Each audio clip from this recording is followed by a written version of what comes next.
আজকে আমরা কিছু কনসিকুয়েন্স দেখব কচিস থিওরামের। সো কচিস থিওরাম থেকে আমরা কি কি প্রমাণ করতে পারি, দেখো খুব ইন্টারেস্টিং।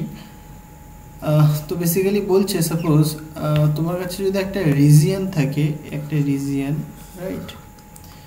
সাপোজ এই রিজিয়নটা বলছে আমি আর রিজিয়ন, ওকে? এই আর রিজিয়ন, তাহলে এটা একটা কার্ভ, রাইট? সাপোজ আমি বলছি এটা একটা কার্ভ, সি কার্ভ। এবার এই কার্ভের ভেতরে অ্যাটাচ করে আরেকটা কার্ভ মনে করো রয়েছে, এরকম একটা C1, যে দুটো কার্ভ রয়েছে। তাহলে সাপোজ এই রিজিয়নটার ভেতরে একটা ফাংশন ধরলাম এফ অফ জেড, একটা ফাংশন। এই ফাংশনটা কি function? Analytic function, okay? Analytic function in region R, okay? So in region কোনো অসুবিধা নেই। তাহলে এই ফাংশনটা যদি অ্যানালিটিক হয় ইন দিস রিজিয়ন, ওকে, তাহলে আমরা বলতে পারবো বেসিক্যালি যে এই যে দুটো কার্ভ রয়েছে, এই দুটো ক্লোজড কার্ভের ক্ষেত্রে আমরা যেটা বলতে পারি basically, so C F of Z D Z equal to closed curve C1 F of Z D Z, okay? এই কনসিকুয়েন্সটা আমরা বলতে পারি, মানে দুটো ক্লোজড কার্ভ তারা সমান হবে যদি তারা কানেক্টেড থাকে, রাইট?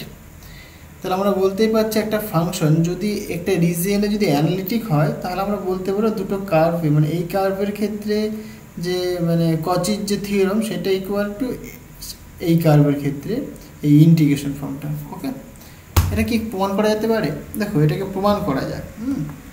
সাপোজ আমি কনসিডার করে নিচ্ছি এখানে, সো প্রুফ।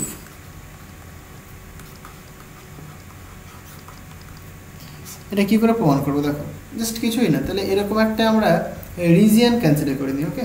যে রিজিয়নে দুটো কার্ভ থাকবে। সো এরকম আমি ধরি, এখানে একটা রিজিয়ন ধরে নিলাম, একটা রিজিয়ন ধরলাম, রিজিয়নটা আর রিজিয়ন, কোনো অসুবিধা নেই। এবার এটার ভেতরে আরেকটা রিজিয়ন ধরলাম, মানে এইরকম ব্যাপারটা এরকমভাবে ভাবতে পারো, এরকম ইয়ে রয়েছে, এই গেল এই একটা রিজিয়ন করলো, ক্লিয়ার হয়েছে? তাহলে এইটা একটা রিজিয়ন, এটা কার্ভ, মানে এইরকম বলো, এটাকে বলো C1, এটাকে বলো C। তাহলে এখান থেকে ঢুকছে, দেখো এখান থেকে ঢুকলো, এটা নাম দেওয়া যাক, এটাকে বলছি অ্যাকচুয়ালি দুজনেই কানেক্টেড, এরকম বোঝানোর জন্য দেখালাম আমি। তাহলে এটাকে বলছি আমি D,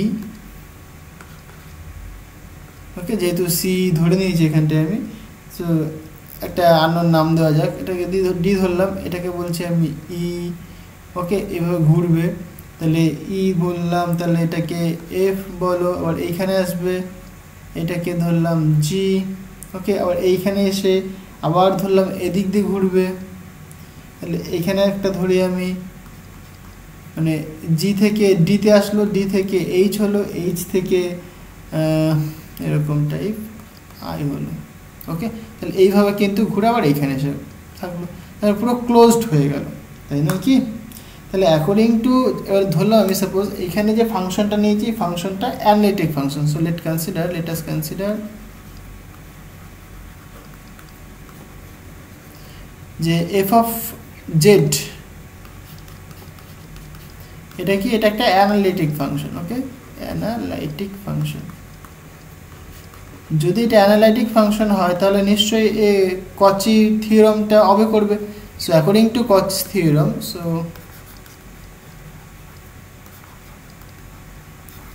according to Cauchy's theorem তুমি কি বলতে পারো? এই জিনিসটা তুমি বলতে পারো যে closed curve F of Z D Z equal to 0। দেখো এই পুরো ক্লোজড করে দিলাম, পুরো কার্ভটাকে ক্লোজড করে দিলাম, তার মানে কি? এটা মানে বেসিক্যালি এই পুরো ইয়েটা রয়েছে, মানে ডি ই এফ জি, মানে আমি যদি লিখি এরকম D ডি ই এফ জি আবার ডি, তারপরে এইচ আই, মানে এই পুরোটা মানে এদিকে ঢুকছে দেখো, এইভাবে গেলাম এইভাবে এলাম মানে ডি ই এফ জি আবার ডি এইচ আই করে কমপ্লিট করলাম, মানে আই আবার ডি দিলে টোটাল কমপ্লিট হয়ে গেল। ওকে, সো এখানে একটা আই ডি করে দিই আমি, তাহলে এখানে ডি, তাহলে পুরো ক্লোজড হয়ে গেল। ক্লিয়ার হয়েছে? তাহলে এটাকে আমরা দেখো ভেঙে ভেঙে লিখতে পারি, আমরা এটাকে আমরা কেমন লিখতে পারি? সো আমরা এটাকে লিখতে পারি দেখো, মানে প্রথমে ডি থেকে ই আসতে পারি, আমি ডি থেকে ই আসলাম, এফ অফ জেড ডিজেড, এবার ই এফ জি মানে ই থেকে এফ, এফ থেকে জি। ওকে, তাহলে একটা ছোট মানে ছোট কার্ভটা ক্লোজড হয়ে গেল, মানে সি ওয়ানটা ক্লোজড হয়ে গেল।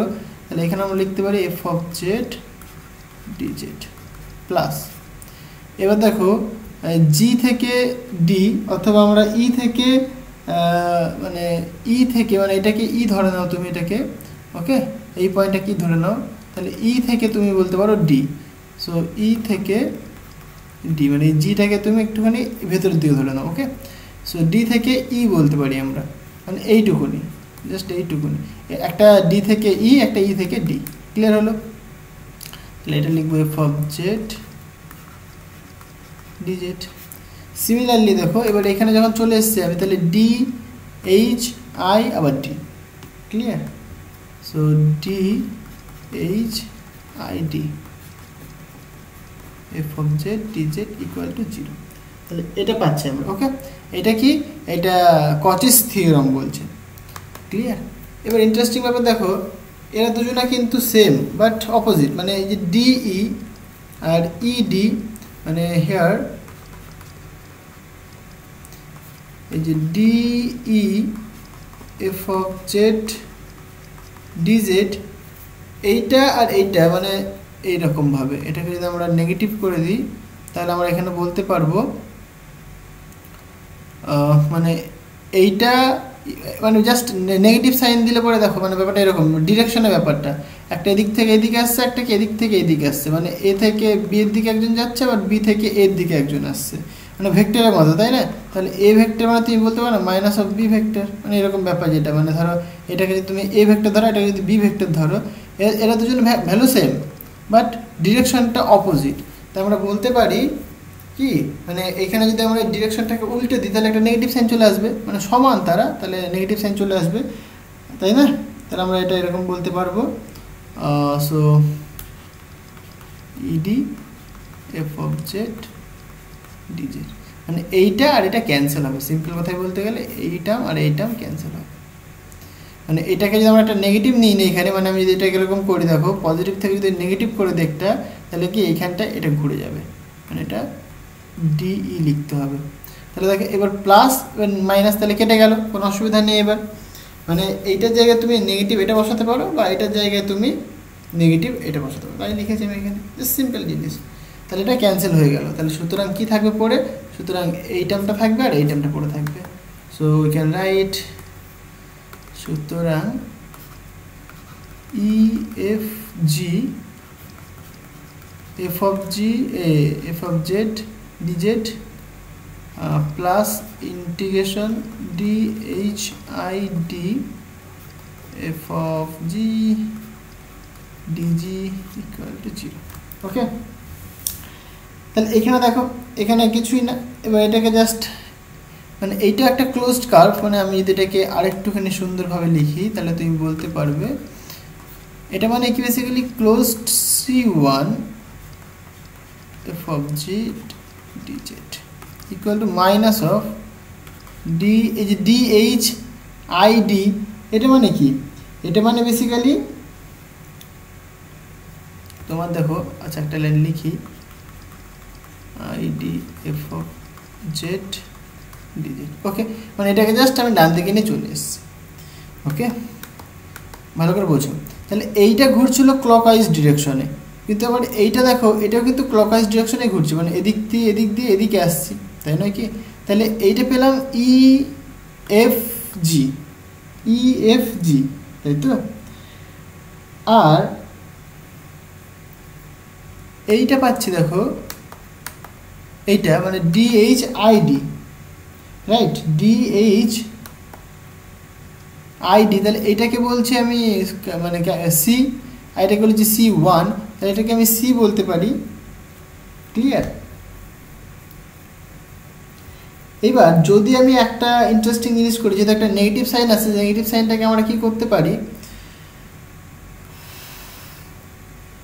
এইখানটায় জাস্ট আমি যদি ডিরেকশনটাকে ঘুরিয়ে দিই, মানে দেখো আমি বোঝাই ব্যাপারটাকে, আচ্ছা এইখানটা আমি করে দিই, তাহলে পুরো কমপ্লিট হয়ে গেল, ক্লোজড হয়ে গেল।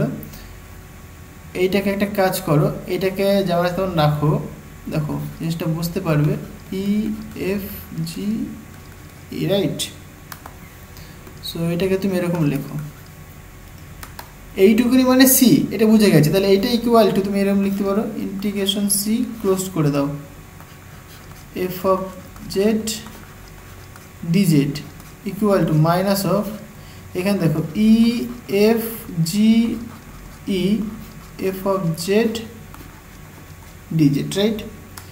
এখানে তুমি কি বলতে পারো, এখানে বলতে পারো দেখো EFGE, তাই না, ছবি দেখো ভালো বুঝতে পারবে, EFGE এইটা মানে এইভাবে ঘুরছি আমি, তাই তো, এইভাবে ঘুরছি। তাহলে আমি যদি এইটাকে যদি এরকম বলতাম EGFE, তাহলে একটা নেগেটিভ সাইন আসতো, জিনিস তো একই, মানে আমি জাস্ট আমি এর রোটেশনটাকে ঘুরিয়ে দিলাম। আমি যদি রোটেশনটাকে ঘুরিয়ে দিই তাহলে কি লিখতে পারবো আমরা, এটা নেগেটিভ আসবে একটা, তাই তো, মানে নেগেটিভ নেগেটিভ প্লাস হয়ে গেল। সো এটাকে লিখবো আমি EGFE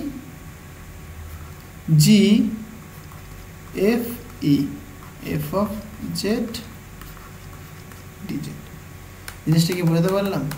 মানে এর যে ডিরেকশনটা, এই ডিরেকশনটা কি ছিল, EFG ছিল, এটাকে আমি ঘুরিয়ে দিলাম EGFE, তাহলে এইভাবে ঘুরিয়ে দিলাম, অ্যান্টি ক্লকওয়াইজ করে দিলাম। তাহলে অ্যান্টি ক্লকওয়াইজ করলে পরে এটা নেগেটিভ সাইন আসবে, এটা নেগেটিভ সাইন এসছে, নেগেটিভ নেগেটিভ প্লাস হয়ে গেল। তাহলে এইটা যে EGFE, এইটাকে বলছে আমরা স্মল c1 বা c1। তাহলে এইটা আমরা বলতে পারি c f(z) dz equal to এটা ক্লোজড c1 f(z) dz। তাহলে এই হচ্ছে তোমার একটা কনসিকুয়েন্স, মানে দুটো যদি ক্লোজড কার্ভ থাকে তারা কি হবে, সেম হবে, ঠিক আছে, তাদের যে এই যে f(z) এর যে ইন্টিগ্রেশনটা তারা সেম হবে, ক্লোজড কার্ভ ইন্টিগ্রেশনটা সেম হবে তারা যদি কানেক্টেড থাকে। এবার যদি এরকম একটা মানে হতে পারে যে তারা কানেক্টেড নেই, ইন্ডিভিজুয়াল রয়েছে, মানে এইরকম, রাইট, এটা রিজিয়ন ধরলাম আর, এই কার্ভটা হচ্ছে আমি সি, এবার এর ভেতরে এরকম রয়েছে, ওকে, মানুষের মতো মুখ হয়ে গেল, এটা ভূতের মুখ, তাই না? আচ্ছা, এটা একটা কার্ভ C1, এটা একটা কার্ভ C2, এটা একটা কার্ভ C3, ফাইন। তাহলে দেখো ইন্ডিভিজুয়াল রয়েছে কিন্তু এটা কিন্তু কানেক্টেড নেই। তখন আমরা বলতে পারি যে এই টোটাল যে কার্ভটা পাই আমরা, তার যে ইন্টিগ্রেশনটা মানে integration closed integral over C f(z) dz ইকুয়ালটা আমরা বলতে পারি এই যে ইন্ডিভিজুয়ালগুলোর সামেশন, মানে একটা C1 closed curve f(z) dz plus closed curve C2 f(z) dz plus closed curve C3 f(z) dz। তাহলে এই রকম কিন্তু আমরা একটা ফর্ম পাই, ওকে। যদি তারা ইন্ডিভিজুয়াল যদি থাকে, মানে যদি কানেকশন না থাকে একে অপরের সাথে, তাহলে কিন্তু আমরা এই মানে প্রত্যেকটা সামেশন ইকুয়াল টু আমরা এটা বলতে পারবো। ক্লিয়ার? তাহলে এই ছিল কিছু থিওরি ইম্পর্টেন্ট, মানে কচি থিওরামের কিছু কনসিকুয়েন্স খুবই ইম্পর্টেন্ট, এটা তো মারাত্মক ইম্পর্টেন্ট, ওকে। তো আজকে এই পর্যন্তই থাক, দেখা হবে আবার নেক্সট ভিডিওতে। Thank you.